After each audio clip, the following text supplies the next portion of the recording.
महोदय, आपने मुझे बजट 2022-23 पर बोलने का मौका दिया, उसके लिए आपका धन्यवाद।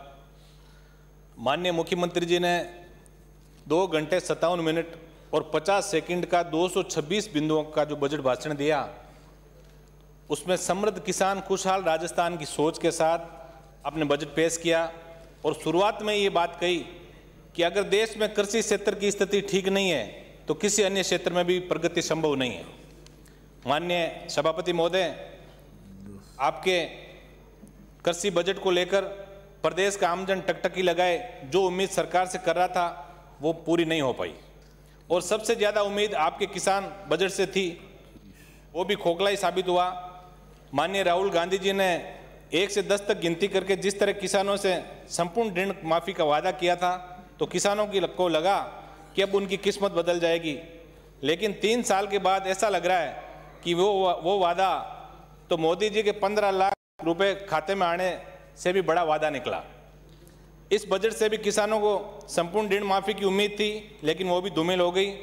मुख्यमंत्री जी ने विधानसभा चुनावों को दृष्टिगत रखते हुए लोक लुभावन बजट पेश किया है, परंतु इसमें वित्तीय प्रबंधन कौशल एवं दूरगामी सोच की पूर्ण कमी नजर आ रही है। कृषि का बजट अलग से पेश करना मात्र छलावा ही है।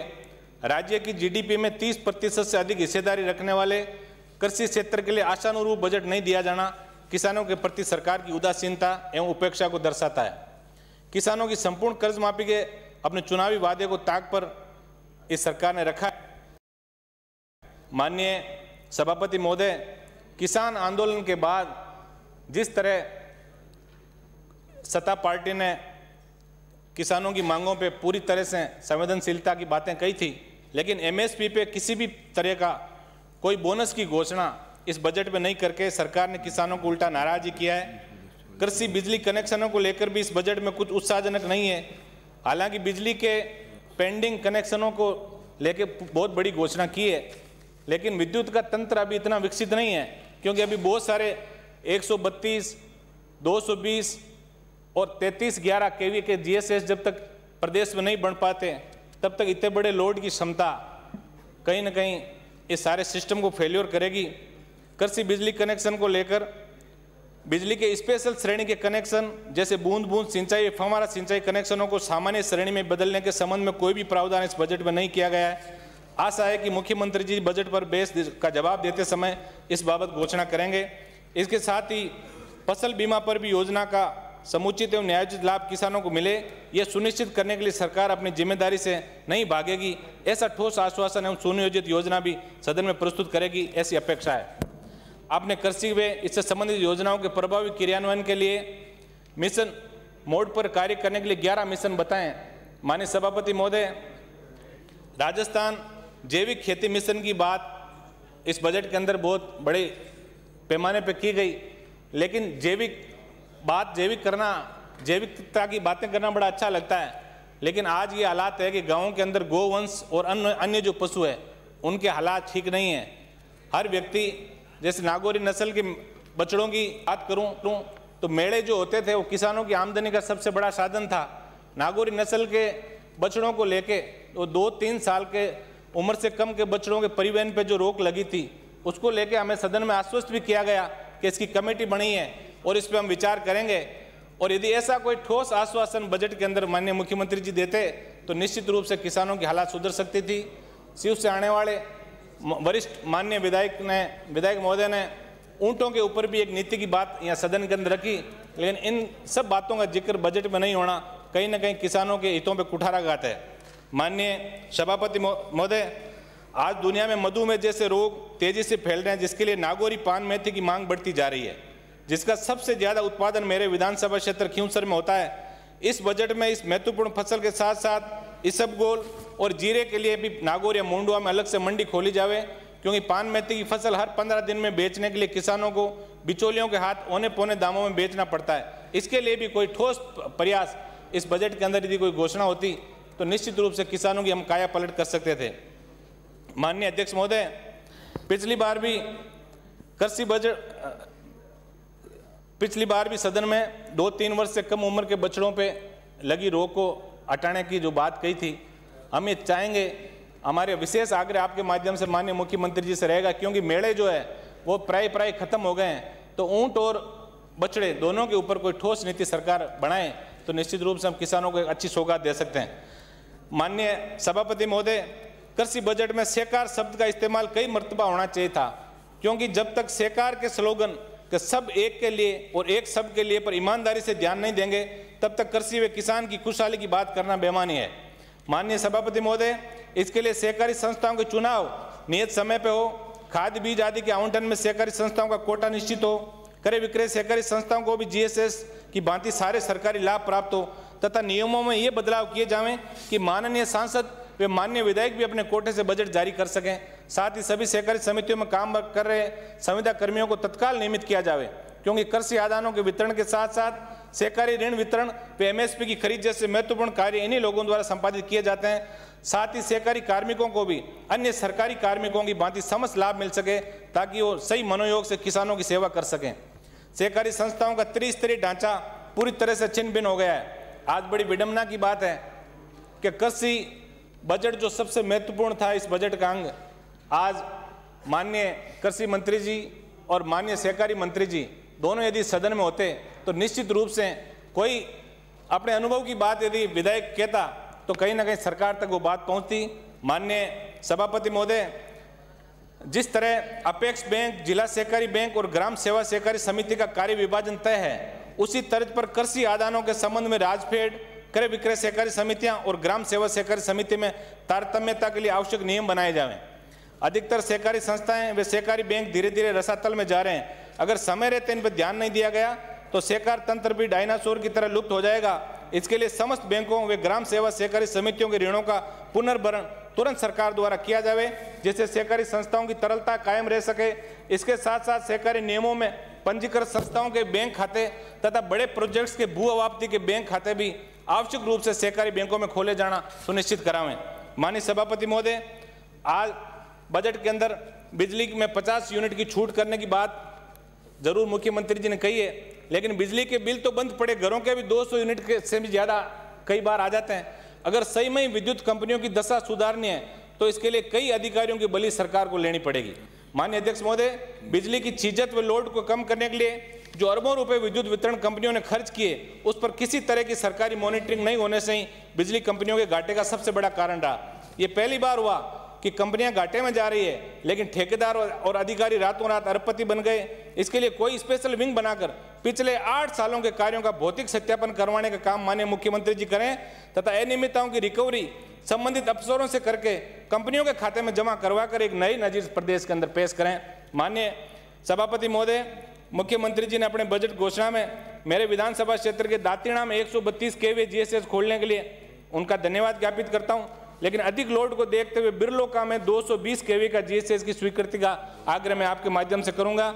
इसके अलावा टेक्निकल हेल्पर की भर्ती जो बहुत लंबे समय से अटकी हुई है, और माननीय सभापति महोदय, क्योंसर और नागौर में बिजली के सारे सिस्टम को निजी हाथों में देने की जो तैयारी चल रही है, एक तरफ आपकी सरकार केंद्र पे आरोप लगा रही है कि हम निजीकरण के खिलाफ हैं, तो ऐसा जो प्रयास जो वहाँ की कंपनी कर रही है अजमेर विद्युत वितरण निगम लिमिटेड की, उस पर आपको रोक लगाने की मैं आपसे गुजारिश करूँगा। माननीय सभापति महोदय, देश के पूर्व प्रधानमंत्री स्वर्गीय राजीव गांधी जी का वाक्य कि जब 1 रुपया दिल्ली से निकलता है तो गरीब की झोंपड़ी तक आते आते 15 पैसे ही पहुँचता है। माननीय मुख्यमंत्री जी हमेशा अपने भाषणों में जीरो टॉलरेंस और भ्रष्टाचार मुक्त शासन की बात करते हैं, जबकि आपके इर्द गिर्द बैठे लोग इसमें सबसे ज़्यादा शामिल रहे हैं, क्योंकि हमें सच को स्वीकार करना होगा और ये मादा सदन के पटल पर हमें अंदर पैदा करना होगा कि सच सुनना और सच बोलना जिस दिन हम शुरू करेंगे तब जीरो टॉलरेंस की बातें। और माननीय मुख्यमंत्री जी, आप हमेशा गांधी जी के अनुयायी की बात करते हैं, तो राजीव गांधी जी का जो सपना था और उनके जो वाक्य हैं, इसमें आपको जरूर गौर करना है। अगर आपके आसपास के 25 मीटर घेरे में बैठे लोग अपने आप में सुधार ले आएँ तो भ्रष्टाचार मुक्त शासन की बात सही साबित हो पाएगी। आपके इर्द गिर्द बैठे रहने वाले और सबसे ज़्यादा अंदेशा तो आपके कान में बार बार बात करने वाले लोग यदि जीरो टॉलरेंस की ओर आएंगे तो निश्चित रूप से राजस्थान को हम जीरो टॉलरेंस की ओर ले जाएंगे। माननीय अध्यक्ष महोदय, प्रदेश के युवाओं के रोजगार के लिए कुछ खास नहीं हुआ और साथ ही प्रदेश के युवाओं के सपनों से खेलने के लिए बड़े बड़े वादे करने वाले मुख्यमंत्री जी ने एक दिन पहले ही कहा कि आरएस की परीक्षा आगे नहीं करने की बात उन्होंने अपने श्रीमुख से कही और दूसरे दिन ये फैसला आ गया। इससे ये घटनाएं दर्शाती है कि लोकतंत्र में ब्यूरोक्रेसी ही सब कुछ है और विधायिका का कद धीरे धीरे घट रहा है। ये महत्वपूर्ण बात हम सबको अपने जहन में उतारनी होगी। माननीय सभापति महोदय, आज हम ईमानदारी से बात करें तो गुड गवर्नेंस की बातें सुपन सा लगता है। कितनी संभाग स्तरीय, जिला स्तरीय व उपखंड स्तरीय बैठकों का आयोजन ईमानदारी से हो रहा है। क्या प्रशासनिक सुधार विभाग ने इस मामले में कभी कोई कार्रवाई किसी अधिकारी पे की है? इस बात पर यदि हम सोचेंगे और इस पे कोई ठोस कार्य योजना बनाएंगे तो निश्चित रूप से कहीं न कहीं गुड गवर्नेंस की ओर बढ़ेंगे। माननीय सभापति महोदय, रेगिस्तानी जिलों जैसलमेर, जोधपुर, बीकानेर, बाड़मेर, चूरू में नए प्राथमिक विद्यालय खोलने की बात अच्छी है, लेकिन इसके साथ साथ नागौर, पाली, अजमेर, सीकर और हनुमानगढ़ को शामिल करते तो इन जिलों की दूर दराज की ढाणियों में निवास करने वाले लोगों के बच्चों को शिक्षा के लिए ज़्यादा दूर नहीं जाना पड़ता। शिक्षा के क्षेत्र में अंग्रेजी माध्यम स्कूल की बातें आपने बजट में की है, लेकिन खींवसर विधानसभा क्षेत्र में आज तक कोई मॉडल स्कूल वहाँ नहीं खुल पाया। मैं आपके माध्यम से मांग करूँगा कि मॉडल स्कूल खींवसर के अंदर खुले। पूर्व प्राथमिक शिक्षा के बारे में सरकार ने कोई रुचि नहीं दिखाई, जबकि नई शिक्षा नीति का सबसे ज़्यादा फोकस पूर्व प्राथमिक शिक्षा पर ही है। माननीय सभापति महोदय, दिव्यांग विश्वविद्यालय की घोषणा की गई, लेकिन इसके साथ ही प्रदेश में शिक्षा विश्वविद्यालय की ज़्यादा जरूरत है। प्रदेश में 1500 बीएड कॉलेजों से आए दिन उपस्थिति के नाम पर विद्यार्थियों से खुलेआम ठगी हो रही है। प्रदेश में प्रतिवर्ष 1500 बीएड कॉलेजों में लगभग 2 लाख विद्यार्थी बीएड, 60,000 विद्यार्थी एसटीसी, 30,000 विद्यार्थी एमएड और 2,000 विद्यार्थी पीएचडी में प्रवेश लेते हैं। बावजूद इसके इतने बड़े प्रदेश में शिक्षा विश्वविद्यालय नहीं होना प्रदेश की शिक्षा के उज्जवल भविष्य के लिए अच्छा नहीं है। इस बात को भी सरकार द्वारा जरूर अमल में लाया जाए। अधिकतर महाविद्यालयों में खाली पड़े पदों पर व्याख्याताओं की भर्ती अतिशीघ्र की जाए। साथ ही खींवसर महाविद्यालय का नाम लोक देवता वीर तेजाजी के नाम पर तथा जाइल के राजकीय महाविद्यालय का नामकरण जगत मामा पर करने का भी मैं आग्रह आपके माध्यम से मुख्यमंत्री जी से करूंगा। माननीय सभापति महोदय, मिला जुली के इस खेल ने प्रदेश में उच्च शिक्षा का तो भट्टा ही बिठा दिया, जिससे विश्वविद्यालयों में कार्यरत काबिल लोग अपने आप को ठगा सा महसूस करें। 14 से अधिक कुलपति जो है वो बाहर के आज इस प्रदेश में बैठे हैं। इस प्रदेश के कई ऐसे योग्यताधारी जो व्याख्याता और प्रोफेसर है वो इसके अंदर कहीं ना कहीं कुंठित नजर आ रहे हैं। माननीय सभापति महोदय, किसानों की तरह जवानों, शिक्षित बेरोजगारों भी सरकार के कपट का ही सामना करना पड़ेगा। बजट में कहीं भी ऐसा कोई प्रस्ताव या प्रावधान नहीं जिससे विश्वास हो जाए कि सरकार समयबद्ध और नकल, लीक, धोखाधड़ी, भ्रष्टाचार मुक्त भर्ती परीक्षाओं के आयोजन को लेकर गंभीर है। रीट में चीट की पोल खुलने के बाद सरकार इस बजट को अपने दाग धोने के लिए सिर्फ एक्सेल की तरह काम लेना चाह रही है, परंतु लाखों अभ्यर्थियों वाली इस परीक्षा में अरबों का भ्रष्टाचार हुआ है और सरकार नई परीक्षा से उस पर आवरण चढ़ाना चाह रही है।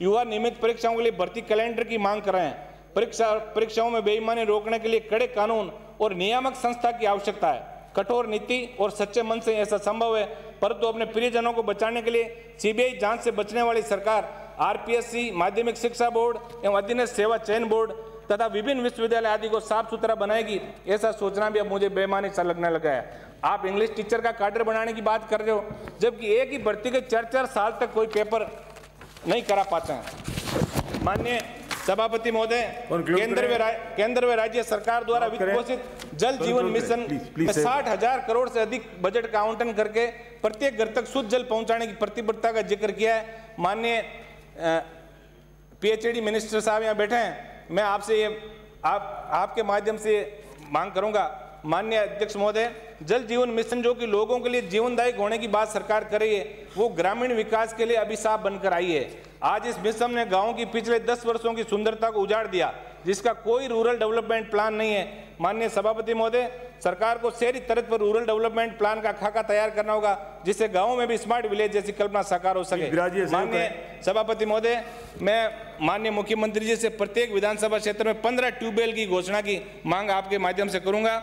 इसके अलावा जो नरेगा के अंदर श्रम दिवस बढ़ाए उसके लिए उनको बधाई, लेकिन इसके साथ ही श्रम सामग्री अनुपात का विश्लेषण सरकार को करना चाहिए तथा नरेगा में पक्के निर्माण को वरीयता देते हुए सभी श्रेणी के लोगों को पीने के पानी के टांका निर्माण की अनुमति तथा नरेगा को कृषि कार्यों से जोड़ने का उचित समय है। माननीय सभापति महोदय, मैं 2 मिनट में अपनी बात सर समाप्त करूंगा। क्यों सर के सामुदायिक स्वास्थ्य केंद्र को ट्रॉमा सेंटर में बदलने की मांग लंबे समय से चली आ रही है। माननीय सभापति महोदय, कोविड सहायक, पैरा टीचर, पंचायत सहायक, कुक कम हेल्पर, होमगार्ड के जवान सहित जो कर्मचारी अल्प मानदेय में लगे हुए हैं उनके नियमितीकरण करने और तब तक उनका मानदेय कम से कम 20,000 करते तो इन्हें अपना घर चलाने में और नैतिक बने सुविधा होती। इस पर भी सरकार को विचार करना होगा। मैं नागौर जिला मुख्यालय पर पंचायती राज शोध संस्थान की स्वीकृति की मांग भी आपके माध्यम से करूंगा। मुंडवा में उपखंड कार्यालय भी खुले और नागौर में आरओबी के जो काम अधूरे पड़े हैं उन कामों के ऊपर भी आपकी तरफ से मैं सरकार से आश्वासन चाहूंगा। आपने मुझे इस बजट पे बोलने का जो मौका दिया, लेकिन मैं एक ही बात माननीय सभापति महोदय कहूंगा कि इस तरह से खाली इस बजट की घोषणाओं पे सही यदि हमने मॉनिटरिंग नहीं की तो खुशहाल व प्रगतिशील राजस्थान की उम्मीद करना बेमानी है। आपने मुझे बोलने का मौका दिया, बहुत बहुत धन्यवाद। आपको पढ़ने का मौका दिया, बोलने का मौका नहीं दिया है।